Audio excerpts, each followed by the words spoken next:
In September 2008, I had the great privilege of starting to work with 2 female Asian Short Calwed Otters at Lakes Aquarium Cumbria. When I started to work with Mia and Smudge, they were known as dangerous and savage, and only 1 or 2 people could ever go near them, usually only at feeding times. After watching them for some time, I did some research and found that otters could indeed be trained, and they were very intelligent. I set myself a challenge of one day being able to let people go into the enclosure and meet them. I know that a lot of people said that it couldn't be done, but by the end of the training and enrichment program, that is exactly what I was able to do.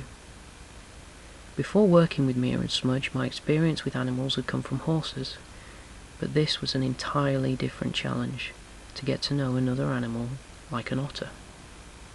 It wasn't always easy, but it was an incredible journey.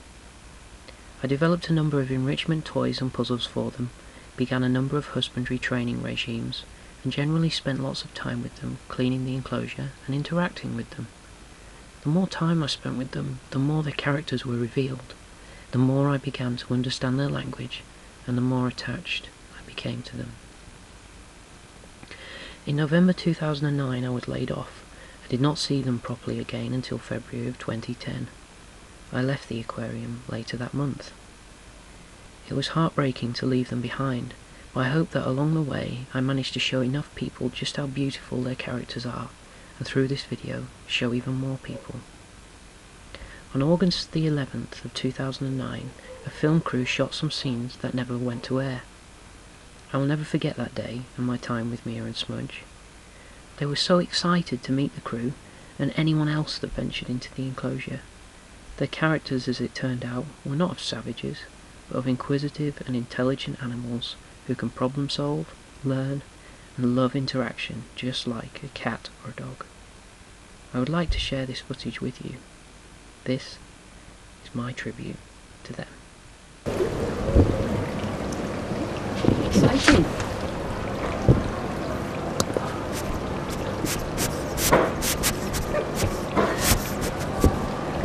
I'm just waiting for it to just through that wire.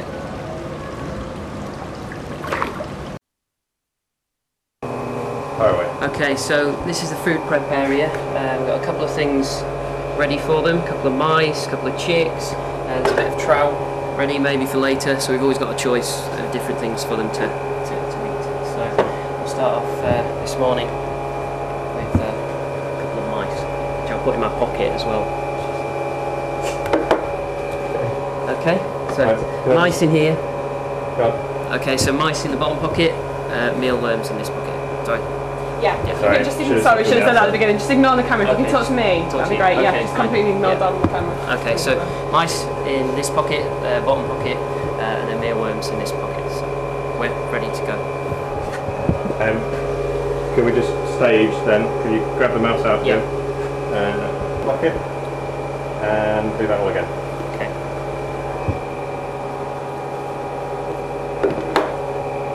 Brilliant. Okay. Our attention, of course. If you imagine the perspective of an otter, they're right down here, we're right up there. The best way to get our attention is to pull out our trouser legs. So that's what they're doing. So this is the 10:30 talk and feed. First of all, I've got a mouse for them. Now whether they're going to be interested in the mouse or more interested in what's going on, we'll wait and see, because they're very, very excited about this, like I say. So I'll shout them. We have a bit of a call that we give to them.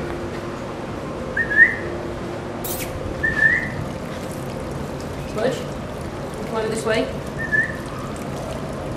There we go, Mia's coming first, so we'll give Mia one. And Smudge, something to munch on.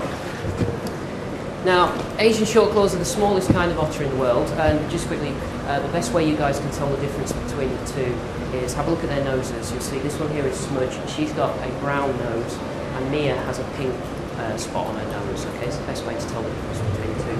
Mia is 6, Smudge is 12.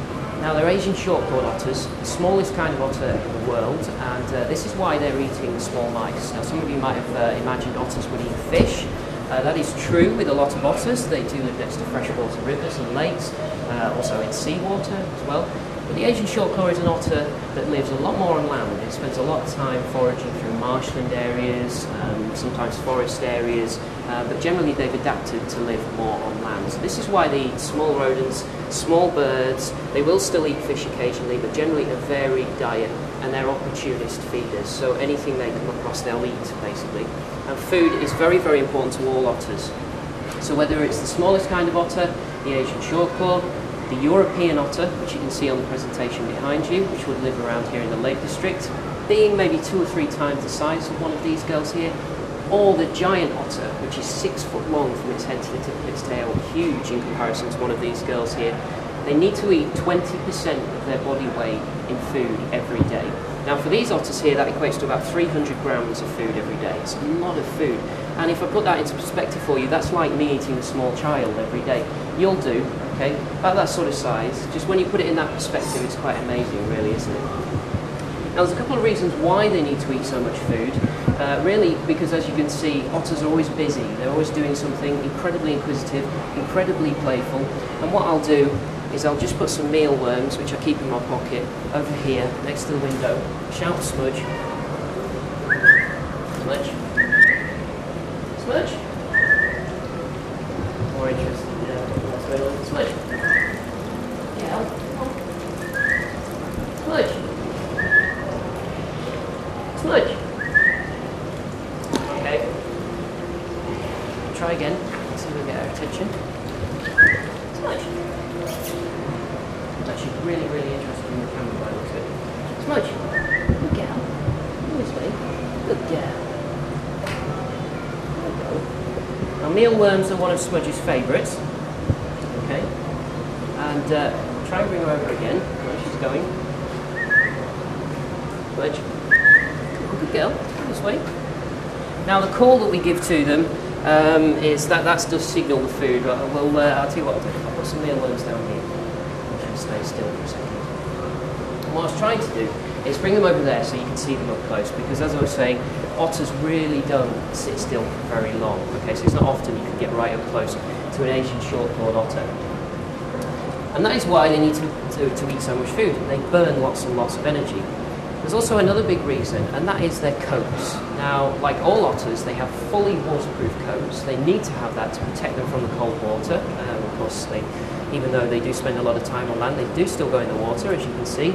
It's very, very important for a mammal living in cold water not to lose body heat. So the way that their coats work, really, is like you guys wearing a fleece, which keeps you warm, of course, and then your Gore-Tex jacket, your waterproof layer on the outside. Okay, of course, if your fleece is going to get wet, you get cold. Similar principle with the otters.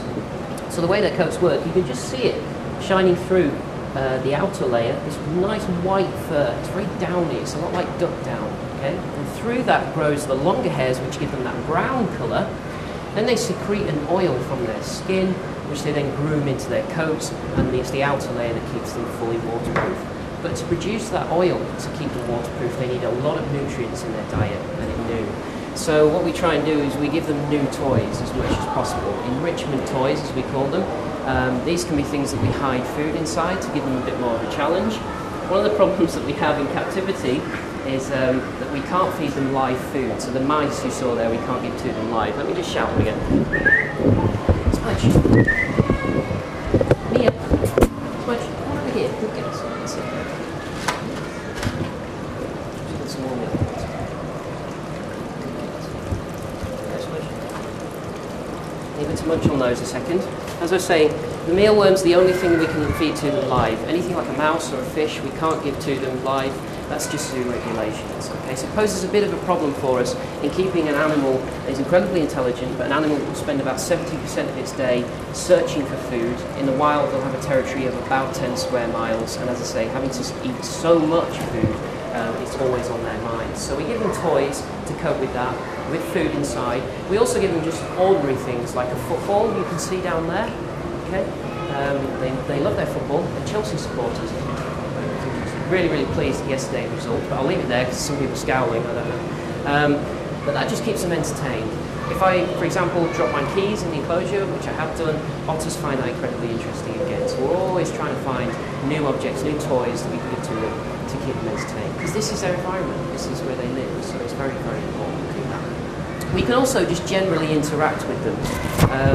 We obviously spend a lot of time coming into the enclosure, cleaning up. We